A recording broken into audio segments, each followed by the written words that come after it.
In today's competitive market, finding great deals can be challenging, but not impossible. Stick around as I share practical tips and strategies to help you find profitable deals in real estate this year. Hey guys, I'm Danielle Daly. I am a rookie investor and I have 2 properties, both of which are currently house hacks. And I am so excited to share yet another wonderful topic with you today.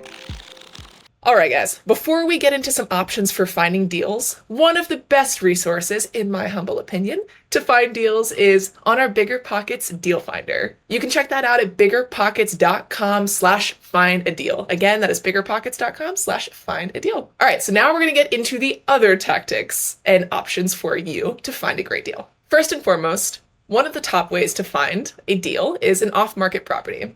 So off-market properties are usually distressed properties that either went through a foreclosure or a short sale or a home that is in need of some major reconstruction or significant repairs. The benefit of off-market properties is you can usually buy them for cheap and then sell them for more after you put some renovations into the property. Another way of finding a deal is online. Utilize social media. So that could be Craigslist. Sounds like old news, but Craigslist actually is still a useful tool for you to be able to use to find deals. And then also Facebook Marketplace, which is honestly my personal favorite. Do not overlook the rentals on these sites. You can always reach out and you can make an offer to them, and you can build a relationship with landlords in the off chance that they one day want to sell. So get to networking and utilize social media to find good deals. Another way to find great deals is direct mail marketing. So this is where you conduct a direct mail campaign where you are actually sending out flyers or postcards to your desired neighborhood. This does take a little bit of work on your end, but it could be a really useful way to find deals that you would have never otherwise found. One of the most common ways to find a great deal is through the multiple listing service. Another word for that is the MLS, as we've probably heard.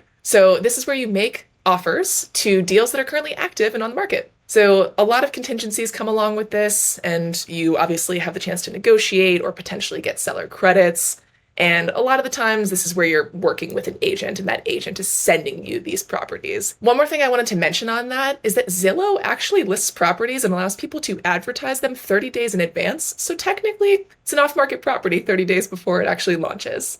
Something to check out. To run through a few more options for finding deals, I wanted to let you know that you should be telling everyone you know. This is something that is so underrated. Tell your family, your friends, people that you meet on the street, literally everyone you know, tell them you're looking for a property, and you would be surprised at how many people might actually be looking to sell. On that note, I also encourage you to join networking groups. The amount of people that I have met at networking groups that are looking to sell properties, or they're wholesalers, or there's someone who's just struggling and potentially looking to get rid of their property, I highly recommend you network and join these groups. Now, after you've joined a networking group, don't let the networking stop. I encourage you to network with purpose. This is not just people in the real estate space. Again, like I mentioned, tell everyone you know.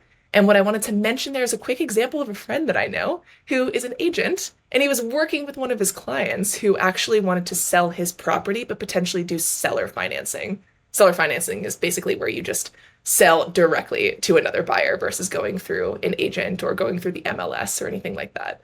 So you would be surprised at how many people you could meet just telling everyone you know you're looking to buy a property. One of my personal favorite options for finding a great deal is driving for dollars. I'm sure you've all heard of this phrase before, and it literally means exactly that. Drive around your neighborhood. Some things to look for are distressed properties. So these could potentially be homes going under foreclosure, or people who no longer want to take care of the property. Probably means they no longer necessarily want to keep the property or can even afford it.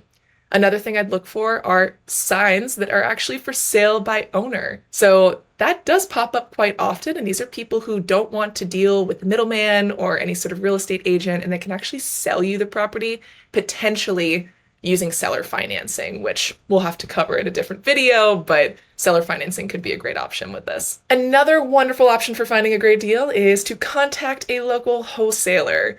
So think of a wholesaler as the middleman of a real estate transaction. Essentially, they are buying properties in bulk to be able to sell them to you for cheaper. And the reason they're buying them in bulk is they're usually distressed. They usually need some work, some renovations, and that's why they're able to buy these properties for cheap. What I would recommend is going to networking groups and meetups, like I already mentioned, because that's where a lot of wholesalers go, and I have personally met many. So if you're ready to buy a deal, a wholesaler could be a great option to buy it for cheap. Alrighty, guys, so we have a few more. The next one here is looking for tax liens. Tax liens are a federal claim against your property when you fail or neglect to pay your mortgage. So these properties are auctioned off to the highest bidder. However, these can be risky because there could be unforeseen costs that are associated with that sort of property. It's also really important to note that the lien is attached to the property and it cannot be sold or refinanced until that lien is fully paid off. So just know the risks that you're taking when it comes to tax liens. But again, you can get a property for as low as a few $100s if you were really looking in the right place, but just know the cost associated with it. Last but not least, and sort of related to tax liens, are auctions. So these are properties that have gone through foreclosure and they're usually below market value. You'll want to do your research to avoid a bad investment because these properties usually need a ton of work.